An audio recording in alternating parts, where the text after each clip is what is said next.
everyone, welcome back to my channel. I'm Diana, a mom, entrepreneur and Amazon seller.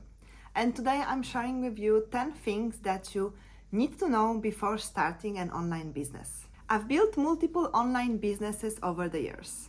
From fashion brand Diana Louise to selling on Amazon FBA to YouTube and digital products. And I wish someone told me those 10 things before I was starting out. Okay, so let's get straight to the point. Number 1. Do you need a business entity to start? And the short answer is no. When you are just getting started, you can use your own name as your business name.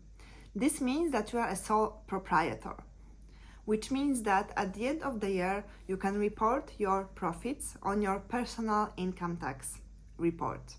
Once you are consistently making money month after month, I would say around $50,000 per year, then I would consider setting up a business entity.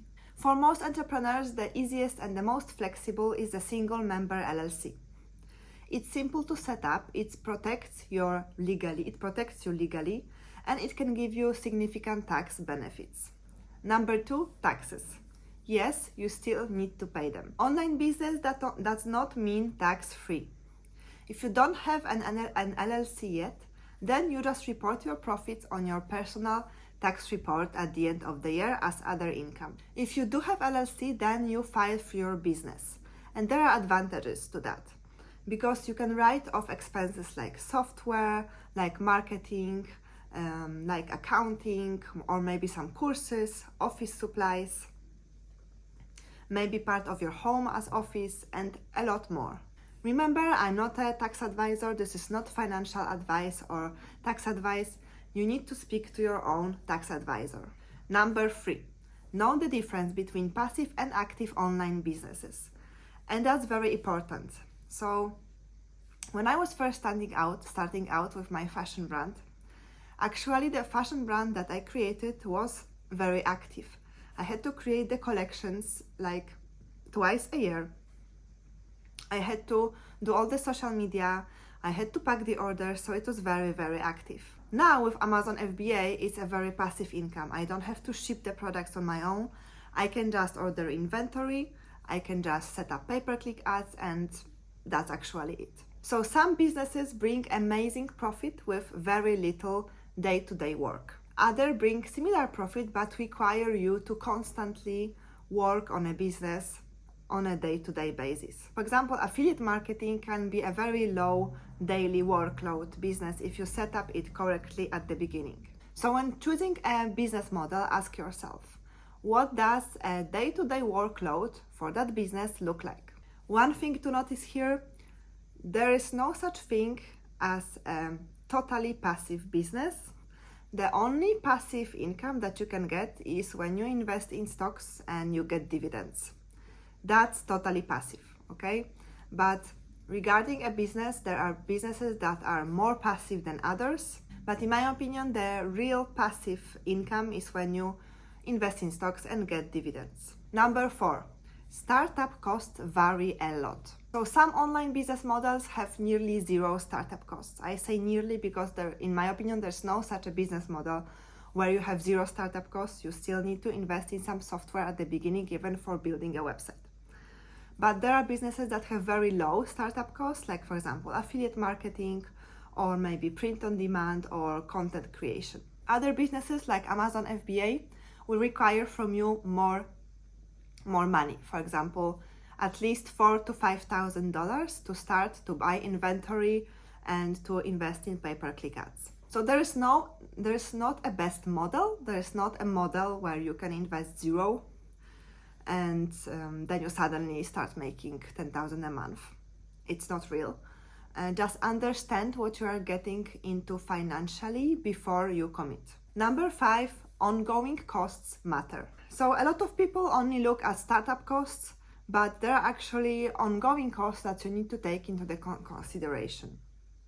So some business models require for you to invest in monthly software subscriptions, which can be pricey, an email marketing service, marketing tool, which can be also pricey, in the hosting, in pay-per-click ad spend, and inventory restocking. It can add up to hundreds or even thousands per month, so bear that in mind.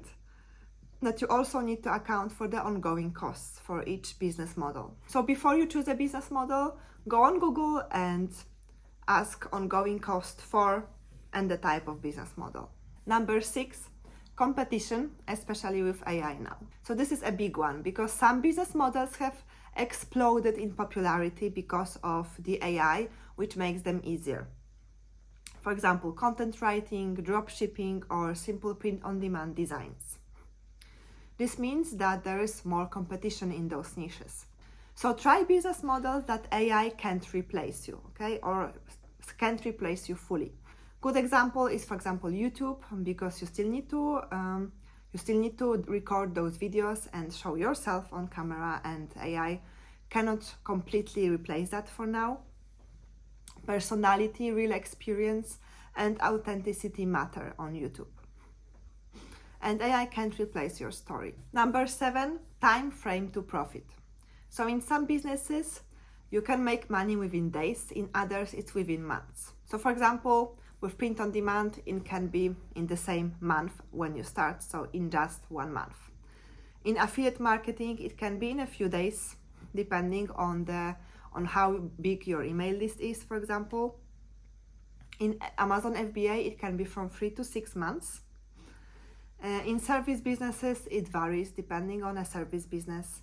And for example, social media agencies usually take months to get the first clients. Before choosing a business model, ask yourself, am I okay with waiting 6 months to see the real profits? So some people are and some people aren't.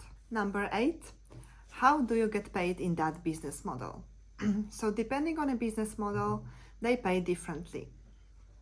For example, on YouTube, it's monthly from Google. In Amazon FBA, it's every 2 weeks. In affiliate marketing, it depends on the program.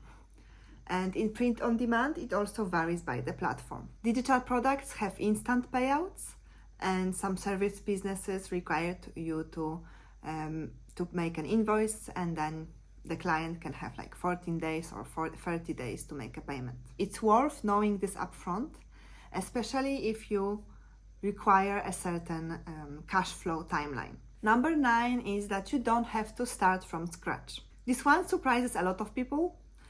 So you can actually buy a business that's up and running. You have money to invest, a couple thousands of dollars, then you have a head start. One of the most trusted platforms to buy online businesses is empireflippers.com. You can browse listings to see online businesses for sale, and you can see their profits. Number 10, you can sell your online business. So once you've built a business that's profitable, you can actually sell it.